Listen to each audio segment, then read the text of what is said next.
तो सबसे पहले हमने एब्रेशन देखा। एब्रेशन में क्या होता है, ये सॉफ्ट टिश्यू इंजरीज हैं। अभी जो भी मैं बता रहा हूँ वो सभी सॉफ्ट टिश्यूज इंजरीज हैं। सबसे पहले हमने एब्रेशन देखा, जो किसी सरफेस के हार्ड होने की वजह से जो आपको लगती है वो चोटें, उनको हिंदी में एब्रेशन बोलते हैं। उनका मैनेजमेंट भी हमने देखा। नेक्स्ट आप हमारा कॉन्ट्यूजन आता है। हिंदी में इंग्लिश में दोनों में ही कॉन्ट्यूजन है। तो कॉन्ट्यूजन कैसी चोट होती है जो डायरेक्ट किसी ब्लो के कारण आपको लगती है। ब्लो इन द सेंस किसी ने सीधा आपके फेस पे, जैसे कॉन्ट्यूजन जनरली एक तो ये याद रखेंगे ये मसल्स में लगती है, मांसपेशी की ये चोट होती है। किसी खेल उपकरण या किसी अन्य वस्तु के प्रत्यक्ष रूप से टकराने से, जैसे सपोज आप बॉक्सिंग खेल रहे हैं, डायरेक्ट फेस पर कोई ब्लो बहुत हार्ड लग गया है, पंच बहुत हार्ड लग गया, अंदर की मसल्स डैमेज हो गई हैं, ठीक है, जो अंदर जो ब्लड वेसल्स हैं, आपकी जो रक्त कोशिकाएं हैं वो भी टूट जाती हैं। तो इसके कारण अंदर ब्लीडिंग स्टार्ट हो जाती है, जो बाहर नीले रूप में दिखता है, जो हम बोलते हैं कि भाई नील पड़ गया है, वो यही होता है कंट्यूजन डायरेक्ट ब्लो की वजह से। इसका मैनेजमेंट भी कैसे होगा, कंट्यूजन जहाँ पर हुआ है वहाँ पर तुरंत पानी या बर्फ़ लगाएं, ठीक है, उसको किसी चीज़ से कंप्रेस करें, मतलब प्रेस करें। ये कंट्यूजन है, दोनों ही सॉफ्ट टिश्यू इंजरीज हैं। इसके बाद नेक्स्ट आपका आता है लेसिरेशन।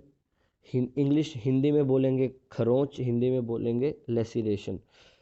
कोई शार्प ऑब्जेक्ट की वजह से जो खरोंच आ जाती है, ठीक है, उसको लेसिरेशन बोलते हैं। इस प्रकार की चोटें किसी नुकीली अथवा तेज धार की वस्तु से त्वचा को अनियमित रूप से काट देती है। तो इसमें जनरली ब्लीडिंग नहीं होती है, आपकी स्किन फट जाती है, जो बस ब्लड दिखाई देता है लेकिन बाहर नहीं आता, और वो टाइम के साथ अपने आप ठीक हो जाता है। इसमें मैनेजमेंट की बात करूँ तो सबसे पहले हमारा क्या है कि इन केस अगर ब्लड थोड़ा बहुत बाहर भी आ रहा है, सबसे पहले उस ब्लड को रोकना है। उसके बाद खरोंच को डिटॉल आदि से उसको क्लियर करेंगे, देन आफ्टर वो पट्टी वगैरह लगा के ठीक हो जाएगा। ये इसका मैनेजमेंट है। तो ये सब आपकी सॉफ्ट टिश्यूज इंजरीज हैं, या एक्सटर्नल इंजरीज इनको हम बोल सकते हैं। इसके बाद इंटरनल चोटें क्या होती है। इंटरनल में भी सॉफ्ट टिश्यू इंजरीज भी हो सकती हैं, और इंटरनल में अस्थि व जोड़ों की भी चोटें हो सकती हैं। अब ये जब मैं सॉफ्ट टिश्यू इंजरीज की बात करता हूँ, सॉफ्ट टिश्यू इंजरीज में जब भी इंजरी होगी तो मैक्सिमम क्या होगा, वो मसल में होती हैं, लगभग मसल्स में होती हैं, मसल्स में या टिश्यूज़ में। टिश्यूज़ में मतलब ब्लड वेसल्स फट गई हैं, आपके अंदर ब्लीडिंग स्टार्ट हो गई है, कोई मसल ज़्यादा ओवर स्ट्रेच कर गई है, ये सब सॉफ्ट टिश्यूज़ इंजरीज ही हैं। तो अंदरूनी चोट, ये सब बाहरी चोटें थी अभी तक। अंदरूनी चोटों में भी सॉफ्ट टिश्यू इंजरी हो सकती है, जैसे खिंचाव या मोच। हिंदी में इंग्लिश में बोलेंगे स्प्रेन या फिर स्ट्रेन।